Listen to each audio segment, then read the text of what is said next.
of errors. After this chapter, we will revise complete accountancy, BST, and economics. the remaining part of economics will be studied. Okay.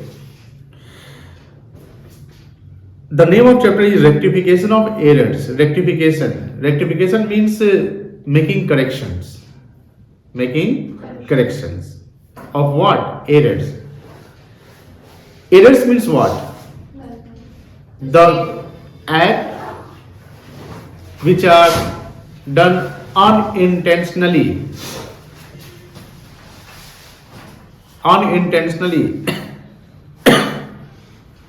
and transaction recorded in the books by doing mistake. जैसे accounting जो भी होता है, तो accounting एक human being करते हैं. कौन करता है? Human being. और ह्यूमन बीइंग का एक नेचर है गलती करना. अगर इंसान गलती नहीं करेगा तो इंसान नहीं कहलाएगा. समझ गए ना? इसलिए इंसान गलती करता है, चाहे वो टीचर हो, चाहे वो एक स्टूडेंट हो, चाहे कोई भी पर्सन हो. ह्यूमन है, गलती होगी. जब तक गलती हो रही है और उस इंसान को पता नहीं कि गलती हम कर रहे हैं, तो वो ये समझेगा कि हम सही कर रहे हैं. जैसे मान लो कि आप अकाउंटिंग करते हैं. अकाउंटिंग में आप कोई भी एंट्री करते हो, कोई लेजर पोस्टिंग करते हो, बैलेंस शीट टैली करते हो, डेप्रिसिएशन निकालते हो, कोई भी बीआरएस करते हो, एनीथिंग एल्स. तो आप जब करते हो तो आप ये मन में सोच कर करते हो कि हम सही कर रहे हो, कॉन्सेप्ट के अनुसार सही कर रहे हो. और जब आप टीचर को रिप्रेजेंट करते हो तो टीचर बोलते हैं भैया यहाँ पे आपका एरर है, यहाँ पर आपका टैली नहीं हुआ, यहाँ पर कुछ गलती है. या आप जब कुछ क्वेश्चन बनाते हो अकाउंटिंग के और बैलेंस शीट टैली नहीं होता है, आप सोचते हो कि बैलेंस शीट टैली नहीं हो रहा, तो आप मतलब आप ये मान लेते हो कि हमने कहीं गलती की है. फिर आप गलती ढूंढने लगते हो, लेकिन फिर भी गलती का पता नहीं चलता है. समटाइम ऐसा भी होता है गलती का पता ही नहीं चला तो आप छोड़ देते हो या उसको कुछ कर से मिला देते हो. जैसे आप देखे होंगे कि ट्रायल बैलेंस में ट्रायल के दोनों साइड नहीं मिलता है तो आप मिलाने की कोशिश करते हो. समय की कमी है तो आप सस्पेंस डाल देते हो. याद होगा. रेक्टिफिकेशन ऑफ एरर्स का ये मतलब है कि जब हम एरर्स करते हैं और एरर्स जब डिस्कवर्ड हो जाता है, फाइंड आउट हो जाता है कि हाँ अरे यही गलती थी, ये गलती पता चल गया, तो जैसी गलती का पता चल जाता है तो इमीडिएट हम एक एक्शन लेते हैं. करेक्टिव एक्शन लेंगे कि भैया हम करेक्ट करें.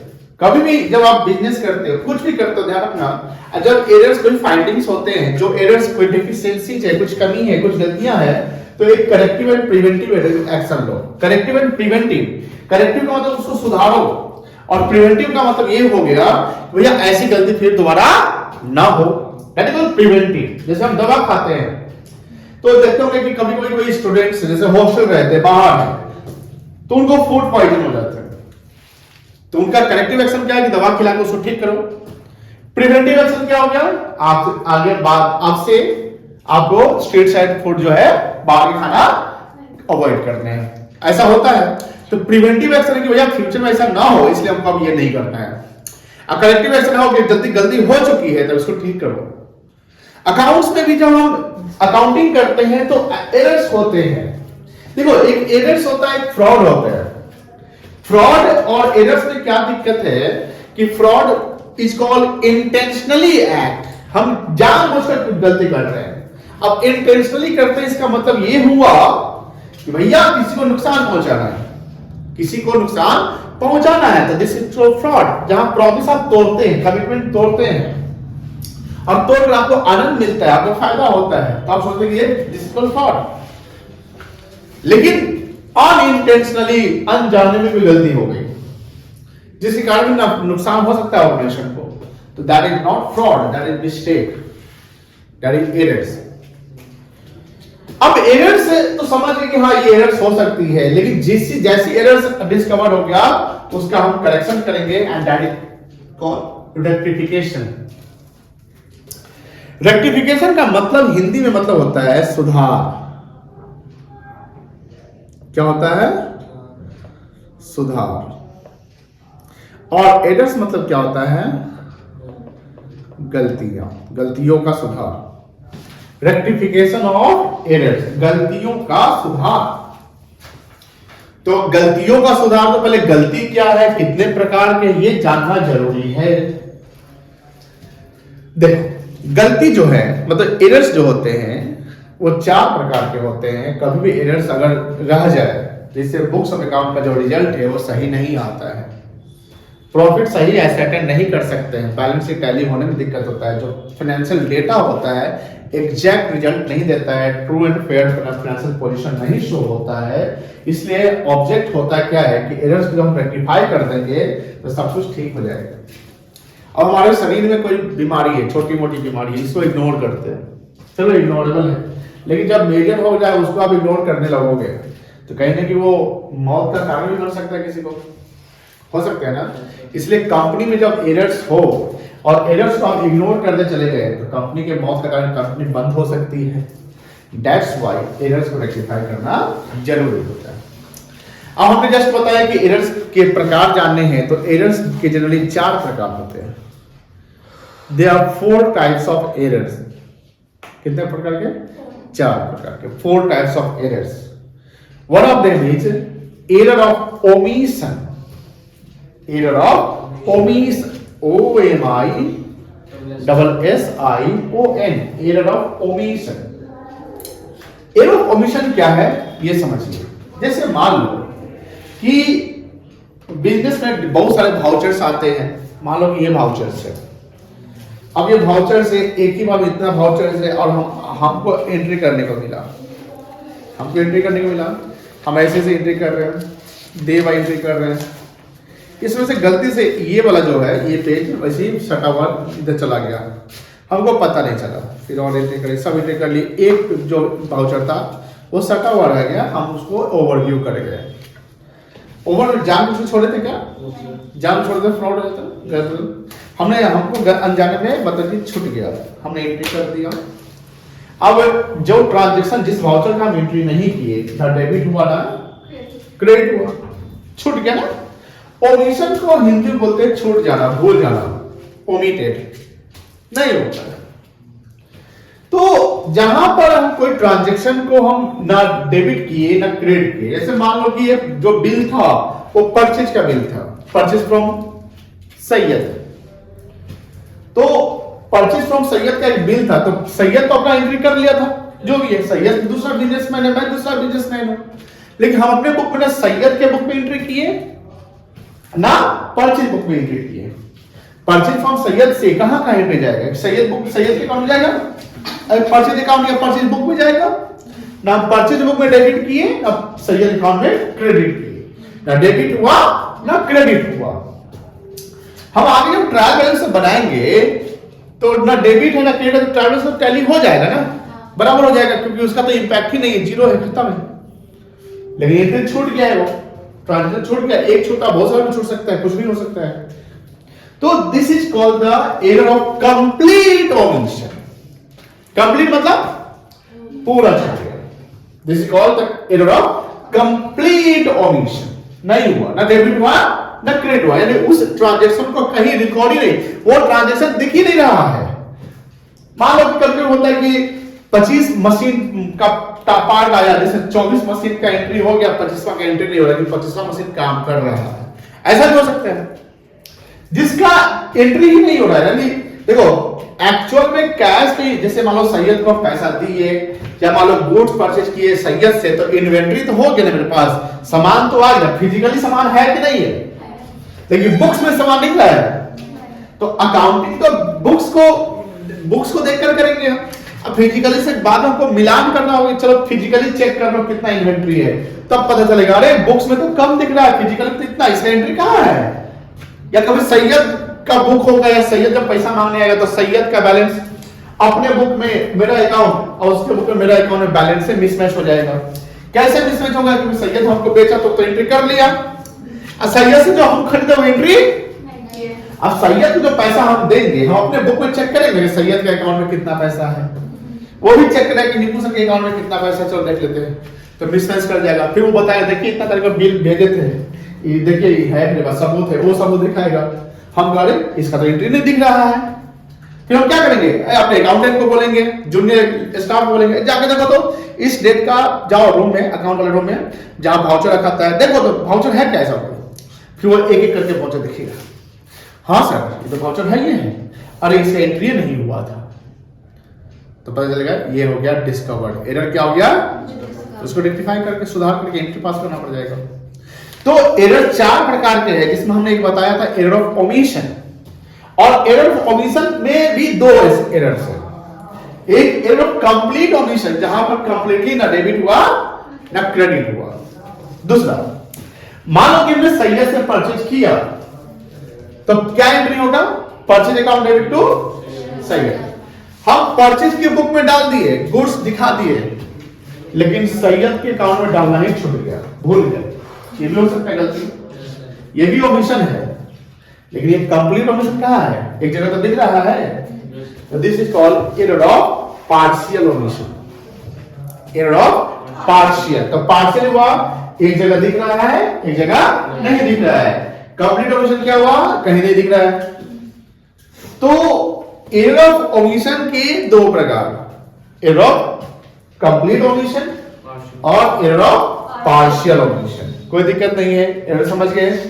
दूसरा एरर, जैसे आप जानते होंगे कि जब हम एसेट्स खरीदते हैं तो उसको एसेट्स अकाउंट में डालते हैं। एसेट पे जो रिपेयर होता है उसको रिपेयर अकाउंट में डालते हैं। एसेट जाता है बैलेंस शीट में, रिपेयर जाता है पीएल में।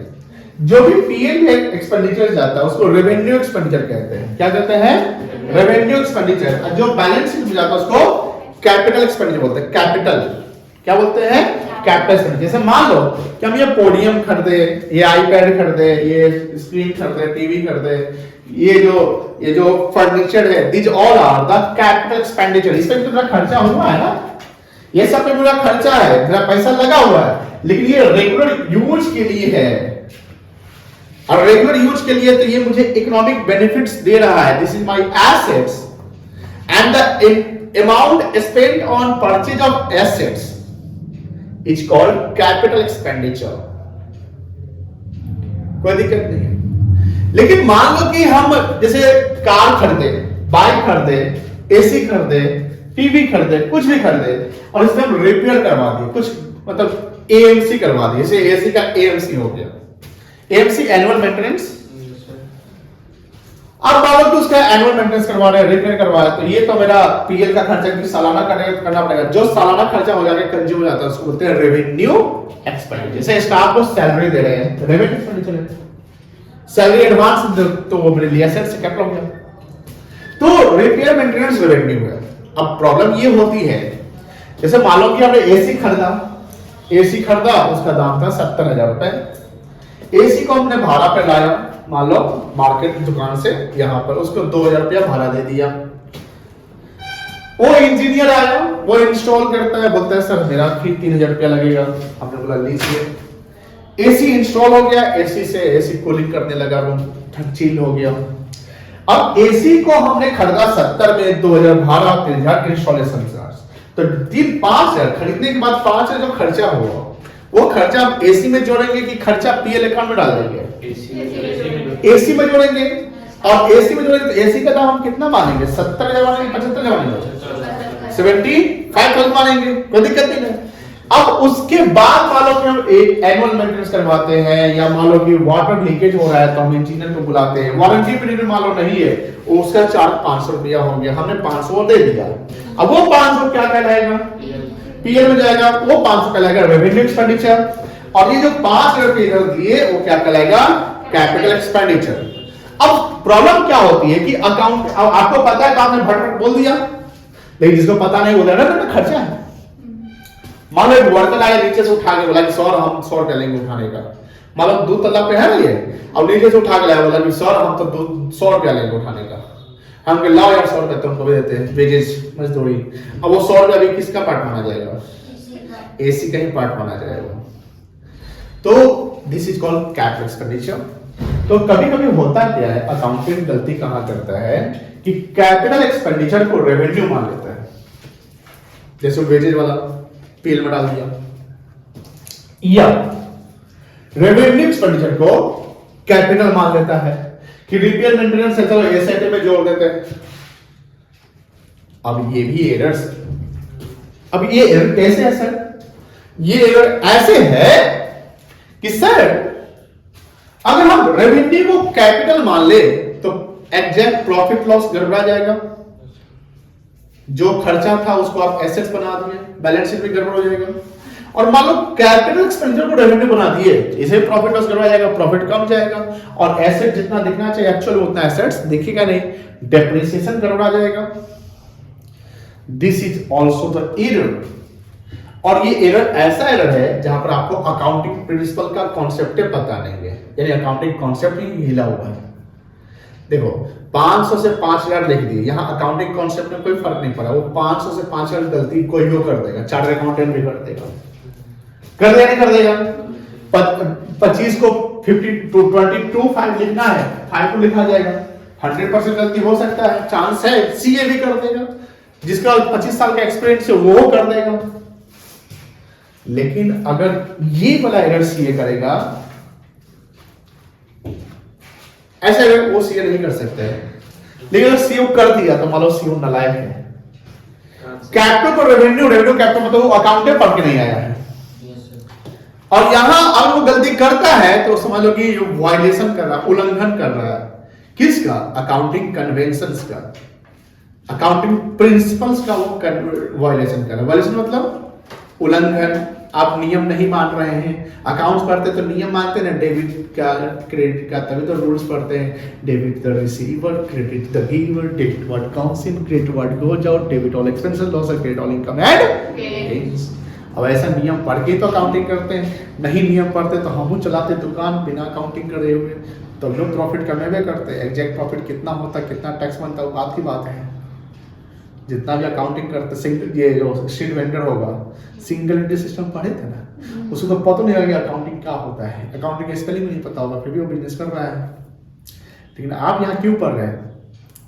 ऑर्गेनाइज्ड बिजनेस का अकाउंटिंग करने के लिए। जैसे पढ़े ना आप बीएसटी पढ़े में कहीं ऑर्गेनाइज्ड बिजनेस, अनऑर्गेनाइज्ड। जैसे अभी जो आज क्रिसमस है, आज देखिएगा यहाँ से चले जाइए, जैसे जाइएगा जितना पैसा होगा, अरे चलो ये खाते वो खाते, सुबह का टाइम है तो क्या क्या खाइएगा, निकलिए 2 बजे, उसके बाद तो फिर घर आ जाइएगा, खा के घर आ जाइए, बोले मम्मी अब खाना खाएंगे आज दिन को, तो है कि नहीं है। सारा ठेला वाला अपना दुकान छेक लिया होगा, हम यहाँ लगाएंगे। आज सुबह में 6:30 बजे आए हैं तो पूरा दुकान छेके हुआ था सब, हम तेजी चलेंगे, अभी तो छना रहा होगा। जो कहने का मतलब ये है कि अगर हम प्रिंसिपल का वायलेशन करते हैं तो this is also the errors and that errors is called error of principle. That is called error of principle. Principle, accounting principle का वायलेशन करते हैं। अब accounting principle का वायलेशन कैसे करेंगे? When capital expenditure treated as revenue expenditure or revenue expenditure treated as capital expenditure, that is the error, and that error is called error of principle. समझ गए? Just wages paid on installation of machinery. Wages paid on installation of machinery treated as revenue expenditure or debited to PL account. Oh, is it error? Yes, it is error. Wages paid on installation of machinery will be debited to machinery account. This is the capital expenditure. कैसे आप कर सकते हैं debit PL में? कैसे कर सकते हैं आप अकाउंटिंग प्रिंसिपल जानते हैं? जानते तो ऐसा नहीं करते, और ऐसा कर दिए तो ये गलती किया। This is called error of principle. कोई दिक्कत नहीं है। 2 एरर समझ गए? एक था आपका एरर ऑफ ओमिशन, एक था error of principle. Error of omission में 2 प्रकार हो गए, कंप्लीट ओमिशन, पार्शियल ओमिशन। अब तीसरा एरर है कमीशन। कौन कमीशन? कमीशन ब्रोकरेज कमीशन नहीं, कमीशन कमिट वर्ड से बना है, कमिटेड, कमिट मतलब कोई भी काम कर दिया, कमिट कर दिया। कमिट जैसे हमने अभी यहां पर इसको ऐसे फेंका, this is called commit, commission. अब सपोज लाई नहीं, हाँ हम कैच कर लेंगे। हमें स्टार्टिंग में बहुत खेलते थे क्रिकेट, सीनियर टीम में जाते थे खेलने। सर तो रिकॉर्डिंग में दिक्कत होगा, सॉरी रिकॉर्डिंग में दिक्कत हो जाएगा, ये क्या हुआ?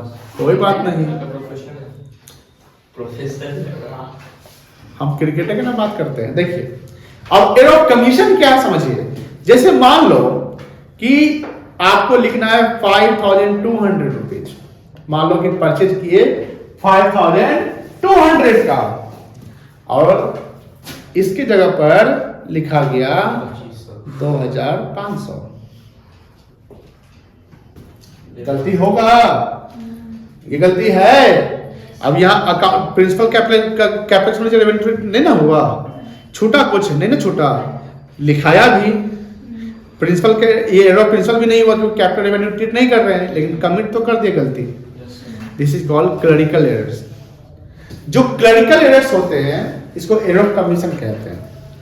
क्लरिकल मतलब ये सब जो ये काम क्लरिकल एरर, ये कोई कर देगा। यहाँ कोई कंसेप्ट की बात थोड़ी है। जैसे मान लो कि हम पर्सनल अकाउंट का रोल पूछते हैं, तो पर्सनल अकाउंट का रोल क्या हो गया?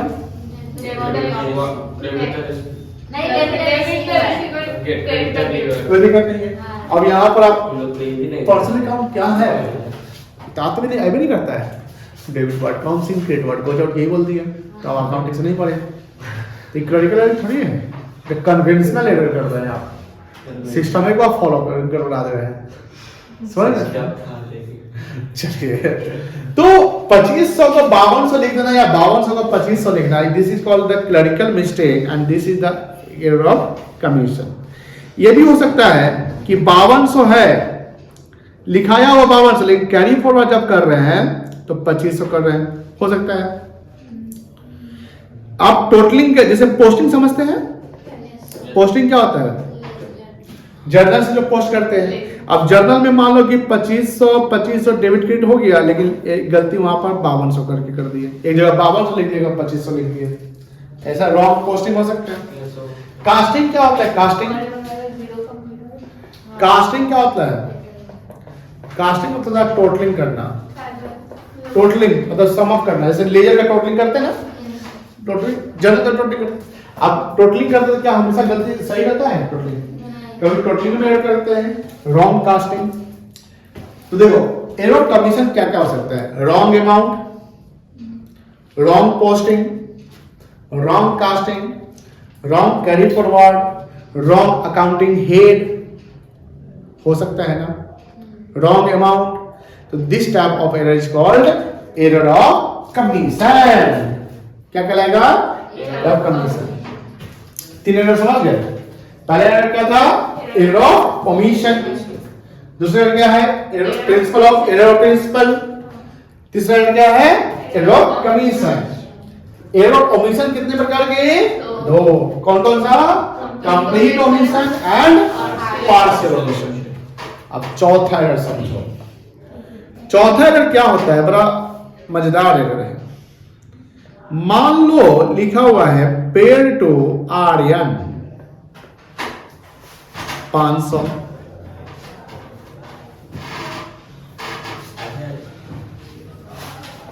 डेबिटेड टू आर्यन अकाउंट 5000, हो गया। Paid to Bhavna 5000,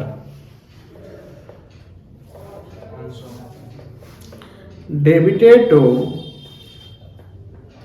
Bhavna account 500। मेरा टोटल पैसा कितना गया एक्चुअल में? 500। एंट्री क्या करेंगे? आर्यन अकाउंट डेबिट 5000 जो गलती किए हैं, भावना डेबिट 500 टू 5500। 5500 मेरा एक्चुअल कैश गया ना, लेकिन जिस इंसान को दिए उस इंसान के में ही अमाउंट गलत लिखा गया। आर्यन को जितना लिखना था उतना नहीं, भावना को जितना लिखना था उतना नहीं। भावना को दिए 5000 लिखे 500, आर्यन को दिए 500 लिखा गया 5000। बहुत नाइंसाफी है। कौन बोलेगा? आर्यन बोलेगा। कितना दिए थे? 500। कितना लिख दिए? 5000। 45 हम आपको देंगे, 500 देंगे, 500 चलाते हैं। भावना कहेगा हमको तो पता नहीं था ऐसा बात हुआ है। भावना कितना दिए? 500। कितना लिख दिए? 5 दिए थे, कितना लिख दिए? 500। मेरा एक्चुअल कैश क्रेडिट तो 5500 ही होना है, लेकिन दो अकाउंटिंग एरर हो गया ना। भावना अकाउंट में भी गलती हो गई, भावना में भी गलती हो गया, और आर्य में भी। और वो गलती ऐसा हुआ कि एक दूसरे को कॉम्पनसेट कर दिया, कैश में कॉम्पनसेट कर दिया। कैश इतना जाना था अपना चला गया ना। तो this is the error which is called compensating errors. This is the error which is called compensating errors. Compensating error is the error which compensate two or more accounting head, यानी where errors conducted in more than two accounting head, two or more than two accounting head is called error of compensating, यानी compensating error कहलाएगा वो। कोई दिक्कत नहीं है। तो compensating error क्या हुआ? जब दो या दो से अकाउंटिंग हेड में गलती करते हैं और इस प्रकार से गलती करते हैं कि डेबिट क्रेडिट का जो नेट बैलेंस है वो इक्वल हो जाए, मतलब यहां ट्रायल बैलेंस मेरा टैली कर जाएगा। प्रिंसिपल एरर जो था, एरर ऑफ प्रिंसिपल, जहां रेवेन्यू को कैपिटल मानते हैं और कैपिटल को आप रेवेन्यू मानते हैं, वो भी एरर ऐसा है जो एरर तो है लेकिन ट्रायल बैलेंस को टैली कर जाएगा। कंप्लीट ओमिशन भी एक एरर है, जहां में डेबिट हुआ ना क्रेडिट हुआ, ये भी एक ऐसा एरर है जहां ट्रायल बैलेंस को टैली कर जाएगा। और रॉन्ग अमाउंट दोनों साइड में अगर लिख देते हैं, रॉन्ग अकाउंटिंग हेड दोनों साइड लिख देते हैं, रॉन्ग साइड, मान लो कि डेबिट को क्रेडिट, क्रेडिट को डेबिट कर दिए, तो यहां भी आपका ट्रायल टैली हो जाएगा। तो टैली कहां नहीं होगा? एक जगह 2500, एक जगह 5200 लिख दिए, पार्शियल ओमिशन हो गया, रॉन्ग कैरी फॉरवर्ड कर दिए, रॉन्ग हेड डाल दिए, रॉन्ग साइड डाल दिए, एक ही जगह, मतलब एक ही अमाउंट को क्रेडिट दोनों जगह क्रेडिट कर दिए, एक ही अमाउंट को दोनों जगह डेबिट कर दिए। तो ऐसे एरर्स में होंगे क्या कि एक साइड ज्यादा और एक साइड कम दिखेगा, जहां ट्रायल बैलेंस में टैली नहीं करेगा। तो एरर्स ऐसे हैं जो ट्रायल बैलेंस को कभी-कभी टैली कर जाए और कभी-कभी टैली नहीं करेगा। कौन सा एरर जल्दी पता चलेगा? जो टैली कर जाएगा वो, या जो टैली नहीं करेगा वो? जो टैली नहीं करेगा वो एरर जल्दी पता चलेगा, अरे टैली नहीं हो रहा है, कुछ ना कुछ तो गलती है। और जब टैली हो गया तो गलती का पता लेट से चलेगा, कोई दिक्कत नहीं है। This is the concept of errors. अभी हम लोग एरर सीखे, अब यही एरर्स डिस्कवर हो जाए तो क्या कहलाएगा? रेक्टिफिकेशन करना पड़ जाएगा। देखिए पढ़िए, in financial accounting every single event occurring in a monetary terms, मतलब कोई भी ट्रांजैक्शन इवेंट्स होता है तो किस रूप में होता है? पैसे के रूप में, and that is recorded. Sometimes it is just so happen that some events are either not recorded, जैसे सैयद से खरीदे वो वाला, और it is recorded in the wrong head of account, भावना में गलती हो गई, सैयद में गलती हो गई, और wrong figure is recorded in the correct accounting head. The accounting head तो सही है लेकिन पैसे गलत है, भावना में 5000 की जगह पे 500 लिख दिया, ये भी तो हो गया। वॉट एवर द रीजन में भी, कोई भी रीजन हो, there is always a chance of errors in the books of accounts, हमेशा गलती की चांस होती है, इसलिए सरकार इस पे सजा नहीं बोलती। क्या है? अपनी गलती को सुधारो, अपनी गलती को क्या करो? सुधारो। इसलिए जो ब्लैक मनी रखता है उसको बोला जाता है तुम गलती को सुधारो। जिसके यहाँ ब्लैक मनी पकड़ाता है पता है उसके साथ क्या होता है? पैसा उस छापा तो पड़ेगा, 30% उसका टैक्स लगेगा, 30% टैक्स लगेगा। तो बोलिएगा सर 30% टैक्स लगेगा तो कहां 70% मिल जाएगा ना? नहीं, 60% पेनाल्टी लगेगा। कितना? 90% हो गया। उसके अलावा भी कौन टैक्स है, मतलब जितना पकड़ा उससे ज्यादा आपको पेनाल्टी लगेगा। हाँ क्या ऐसे ही होता है। लेकिन हाँ, अगर आपके पास ब्लैक मनी है और मान लीजिए कि बहुत पैसा ब्लैक मनी है और आप चाहते हैं कि बता देते हैं सरकार को, तो आपको डर है सरकार को बताएंगे तो सरकार पकड़ के बोलेगी तुमको पेनल्टी ना देना, कुछ नहीं। जाइए सरकार को बोले सर मेरे पास ब्लैक मनी है, अनअकाउंटेड है, टैक्स काट के दे दीजिए। सरकार 30% काट के दे देंगे, सरकार 30% काट के, कोई दिक्कत नहीं, जाइए ना। चलिए कहाँ चलिए, ब्लैक मनी डालते हैं। हाँ, these errors in accounting required rectification। अब ये errors हो जाएगा तो इसकी क्या रिक्वायरमेंट है भैया, सुधारीकरण करिए। The procedure मतलब process adopted for rectification in financial account is called rectification of errors। हम क्यों रेक्टिफिकेशन करते हैं, इसका एरर क्या है, क्योंकि हमारा अकाउंटिंग रिकॉर्ड्स क्या हो, करेक्ट हो। टू ascertain, मतलब to find out the correct and genuine मतलब क्या होता है, सच। बहुत अच्छा बात बोले आप। जेन्युइन होता है ट्रू, सच financial results for the financial period, to represent true and fair view of financial statements. कोई दिक्कत नहीं है, क्लियर है। अगर गलती नहीं सुधरा तो जो फायदे होने वाले हैं वो नुकसान में बदल जाएंगे। If errors are not rectified, the financial results, जैसे profit loss, does not represent correct figure. Balance sheet, that is financial position, does not reflect true and fair financial position. Assets liability का position सही नहीं होगा।